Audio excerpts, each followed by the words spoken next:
ನಮಸ್ಕಾರ. ಬೇರೊಬ್ಬರ ಹೆಸರಲ್ಲಿ ಕೆಲಸ ಗಿಟ್ಟಿಸಿಕೊಂಡ ಬಗೆದಷ್ಟು ಬಯಲಾಗ್ತಿದೆ ಬಾಬು ಕರ್ಮಕಾಂಡ. ಡಿ ಗ್ರೂಪ್ ನೌಕರನ ಮನೆಯಲ್ಲಿ ಕಂತೆ ಹಣ. ಇದುವೇ ಈ ಕ್ಷಣದ ವಿಶೇಷ. ಕೋಟಿಗೊಬ್ಬ ಬಾಬು.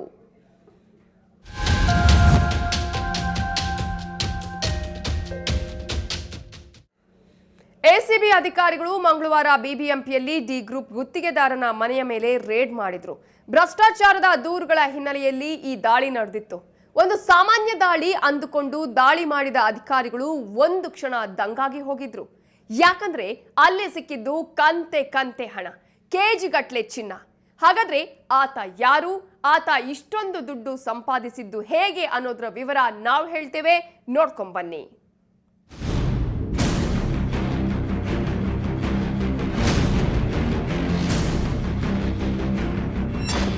ಬಾಬು ದಯಾನಂದ ಬಾಬು ಅಲಿಯಾಸ್ ಗಡ್ಡಾ ಬಾಬು. ಈತನ ಹೆಸರು ಕೇಳಿದ್ರೇನೆ ಯಾರೋ ಕ್ರಿಮಿನಲ್ ಹೆಸರು ಅನಿಸತ್ತೆ. ಈತ ಬಿಬಿಎಂಪಿಯ ನೌಕರನಾದ್ರೂ ಈತ ಹಿರಿಯ ಅಧಿಕಾರಿಗಳೊಂದಿಗೆ ಮತ್ತು ಸಾರ್ವಜನಿಕರೊಂದಿಗೆ ವರ್ತಿಸುತ್ತಿದ್ದುದೇ ಕ್ರಿಮಿನಲ್ ರೀತಿ. ಡಿ ಗ್ರೂಪ್ ನೌಕರ ಸಂಘ ಎಂಬ ಅನಧಿಕೃತ ಸಂಘ ಕಟ್ಟಿಕೊಂಡು ಅದರ ಪ್ರಧಾನ ಕಾರ್ಯದರ್ಶಿ ಎಂದು ಬೋರ್ಡ್ ಹಾಕಿಕೊಂಡು ಬಿಬಿಎಂಪಿಯ ಕಚೇರಿಯ ಆವರಣದಲ್ಲೇ ತನ್ನದೊಂದು ಕಚೇರಿಯನ್ನು ಮಾಡಿಕೊಂಡಿದ್ದಾನೆ. ಈತನ ಲಂಚದ ದಾಹಕ್ಕೆ ಬೇಸತ್ತಿದ್ದ ಹಲವರು ಬಾಬು ವಿರುದ್ಧ ಎಸಿಬಿಗೆ ದೂರು ನೀಡಿದ್ದರು. ಒಬ್ಬ ಕೆಳ ಹಂತದ ನೌಕರನ ವಿರುದ್ಧ ಇಷ್ಟೊಂದು ದೂರುಗಳು ಬಂದಿದ್ದನ್ನ ಗಂಭೀರವಾಗಿ ಪರಿಗಣಿಸಿದ ಎಸಿಬಿ ಅಧಿಕಾರಿಗಳು ಗಡ್ಡಾ ಬಾಬುವಿನ 2 ಮನೆ ಮತ್ತು ಬಿಬಿಎಂಪಿ ಆವರಣದ ಆತನ ಸಂಘದ ಕಚೇರಿ ಮೇಲೆ ದಾಳಿ ನಡೆಸಿದ್ದಾರೆ.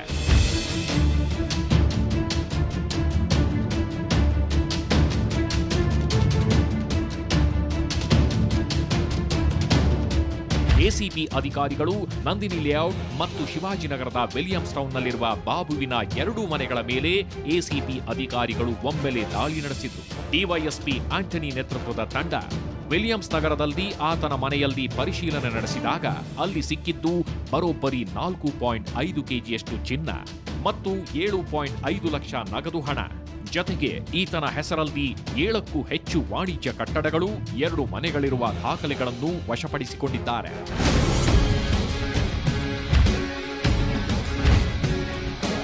ಬಾಬು ಅಲಿಯಾಸ್ ದಯಾನಂದ ಬಾಬು ನೋಡೋದಕ್ಕೆ ಬಿಬಿಎಂಪಿಯ ಸಾಮಾನ್ಯ ಡಿ ಗ್ರೂಪ್ ನೌಕರ.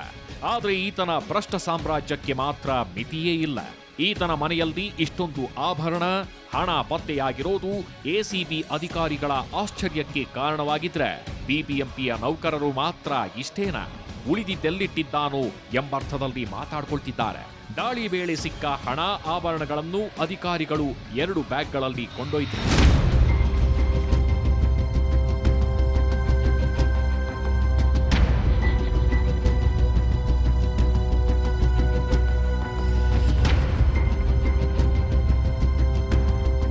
ಬಾಬು ಅಂತ ಗ್ರೂಪ್ ಡಿ ಅಧಿಕಾರಿ ಇದರಲ್ಲಿ ಬಿಬಿಎಂಪಿನಲ್ಲಿ.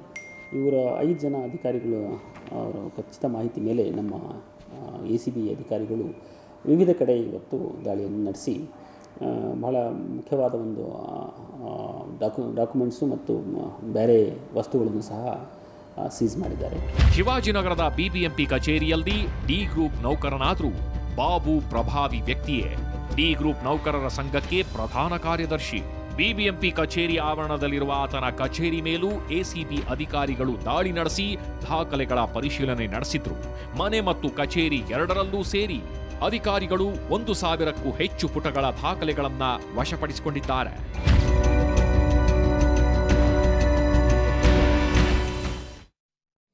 ಅಸಲಿಗೆ ಈ ಬಾಬು ಅಲಿಯಾಸ್ ಗಡ್ಡಾ ಬಾಬುಗೆ ತನ್ನ ಹೆಸರನ್ನ ದಯಾನಂದ್ ಬಾಬು ಅಂತ ಬರೆಯೋದಿಕ್ಕೆ ಬರೋದಿಲ್ಲ.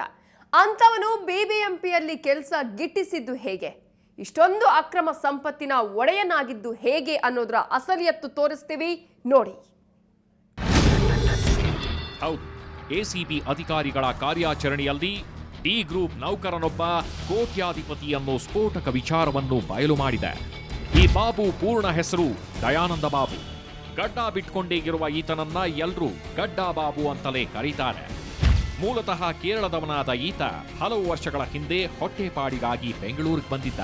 ಈಗ ಹಲವರ ಹೊಟ್ಟೆ ಮೇಲೆ ಹೊಡೆಯೋದನ್ನೇ ಕಾಯಕ ಮಾಡಿಕೊಂಡಿದ್ದಾನೆ.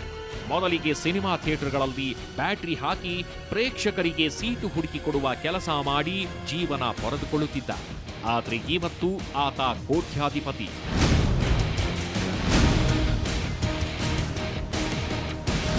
ಎಸ್, ದಯಾನಂದ ಬಾಬು ಬಿಬಿಎಂಪಿಯಲ್ಲಿ ಡಿ ಗ್ರೂಪ್ ನೌಕರನಾಗಿ ಸೇರಿಕೊಂಡಿದ್ದು ಕೂಡ ಅಕ್ರಮವಾಗಿ. ಬಿಬಿಎಂಪಿಯಲ್ಲಿ ಡಿ ಗ್ರೂಪ್ ನೌಕರರಾಗಿ ಕಾರ್ಯನಿರ್ವಹಿಸುತ್ತಿದ್ದ ಕೆಂಚಯ್ಯ ಎಂಬುವವರನ್ನ ಪರಿಚಯ ಮಾಡಿಕೊಂಡಿದ್ದ ದಯಾನಂದ ಬಾಬು ಕೆಂಚಯ್ಯ ಸತ್ತ ಮೇಲೆ ಅವರ ಮಗನೆಂದು ನಕಲಿ ದಾಖಲೆಗಳನ್ನು ಸೃಷ್ಟಿಸಿ ಅನುಕಂಪದ ಆಧಾರದ ಮೇಲೆ ಬಿಬಿಎಂಪಿಯಲ್ಲಿ ಡಿ ಗ್ರೂಪ್ ನೌಕರನಾಗಿ ಕೆಲಸಕ್ಕೆ ಸೇರ್ಕೊಂಡಿದ್ದ. ಅವರಿವರ ಕೈಕಾಲು ಹಿಡಿದು ಕ್ಲಾಸ್ 4 ಹುದ್ದೆಯಲ್ಲಿ ಅಟೆಂಡರ್ ಆದ ಬಾಬು ಸದ್ಯ ಶಿವಾಜಿನಗರದಲ್ಲಿರುವ ಬಿಬಿಎಂಪಿ ಕಚೇರಿಯಲ್ಲಿ ಕಾರ್ಯನಿರ್ವಹಿಸುತ್ತಿದ್ದ. ಅಷ್ಟೇ ಅಲ್ಲ, ಕ್ಲಾಸ್ 4 ಹುದ್ದೆಯಲ್ಲಿರುವ ಬಾಬು 7-8 ಬಾರಿ ವಿದೇಶಕ್ಕೂ ಹೋಗಿ ಬಂದಿದ್ದಾನೆ. 2 ಲಕ್ಷ ರೂಪಾಯಿ ಲಂಚ ಕೊಟ್ಟು ಚೆನ್ನೈ ಮೂಲದ ವಿವಿಯೊಂದರಿಂದ ಡಾಕ್ಟರೇಟ್ ಪದವಿ ಪಡ್ಕೊಂಡಿದ್ದ. ಹಾಗಾಗಿ ಈತನ ಹೆಸರು ಡಾಕ್ಟರ್ ಬಾಬು. ಪದವಿಯ ಮತ ಏರಿದ ಬಾಬು ಕಚೇರಿಯಲ್ಲಿ ಮುಖ್ಯ ಇಂಜಿನಿಯರ್, ಎಕ್ಸಿಕ್ಯೂಟಿವ್ ಇಂಜಿನಿಯರ್ಗಳನ್ನೇ ಏಕವಚನದಲ್ಲಿ ಮಾತನಾಡಿಸುತ್ತಿದ್ದ. ಜೊತೆಗೆ ಬಿಬಿಎಂಪಿ ನೌಕರ ಅಧಿಕಾರಿ ಸಂಘಕ್ಕೆ ಮಾನ್ಯತೆಯೇ ಇಲ್ಲದಿದ್ರೂ ಸಮಾನ ಮನಸ್ಕರ 6 ಜನರ ಗುಂಪು ಕಟ್ಟಿಕೊಂಡು ಸಂಘ ಕಟ್ಟಿದ್ದ ಬಾಬು ಇದುವರೆಗೆ ಈ ಸಂಘದಲ್ಲಿ ಸಾಮಾನ್ಯ ಸಭೆಯನ್ನು ನಡೆಸಿಲ್ಲ. ಇನ್ನು ಬಾಬು ಮಾಡಿದ ಅನಾಚಾರಗಳು ಒಂದಲ್ಲ ಎರಡಲ್ಲ. ಸತ್ತವರ ಹೆಸರಲ್ಲಿ ತನ್ನ ಹೆಂಡತಿಯನ್ನೇ ಬಿಬಿಎಂಪಿಯಲ್ಲಿ ಕೆಲಸಕ್ಕೆ ಸೇರಿಸಿದ್ದ ಭೂಪ ಈತ. ತನ್ನ ಪತ್ನಿ ಮಂಜುಳಾಗೆ ಲಕ್ಷ್ಮಿ ಎನ್ನುವವರು ತೀರಿಕೊಂಡ ಮೇಲೆ ಆ ಹುದ್ದೆಗೆ ತನ್ನ ನಕಲಿ ದಾಖಲೆ ಸೃಷ್ಟಿಸಿ ಆಕೆಯನ್ನು ಬಿಬಿಎಂಪಿಯಲ್ಲಿ ಕೆಲಸಕ್ಕೆ ಸೇರಿಸಿದ್ದ. ನಗರದ 7 ಕಡೆ ವಾಣಿಜ್ಯ ಮತ್ತು ವಸತಿ ಕಟ್ಟಡಗಳು, 2 ಮನೆ, ಓಡಾಡೋಕೆ ಕಾರುಗಳನ್ನಿಟ್ಕೊಂಡು ರಾಯಲ್ ಜೀವನ ನಡೆಸುತ್ತಿದ್ದಾನೆ. ಶಿವಾಜಿನಗರದ ಕಚೇರಿಗೆ ಬರುವ ಪ್ರತಿಯೊಬ್ಬರಿಂದಲೂ ಲಂಚ ಸುಲಿಯುವ ಈತ ಅಕ್ಷರಶಃ ವಸೂಲಿ ರಾಜನಾಗಿದ್ದ. ಪ್ರಾಮಾಣಿಕ ಅಧಿಕಾರಿಗಳ ಪಾಲಿಗೆ ಬಕಾಸೂರನಾಗಿದ್ದ ಬಾಬು ವಿರುದ್ಧ ಈಗ ಎಸಿಬಿ ಅಧಿಕಾರಿಗಳು ಭ್ರಷ್ಟಾಚಾರ ನಿಯಂತ್ರಣ ಕಾಯ್ದೆ ಅಡಿಯಲ್ಲಿ ಪ್ರಕರಣ ದಾಖಲಿಸಿಕೊಂಡು ತನಿಖೆ ನಡೆಸಿದ್ದಾರೆ.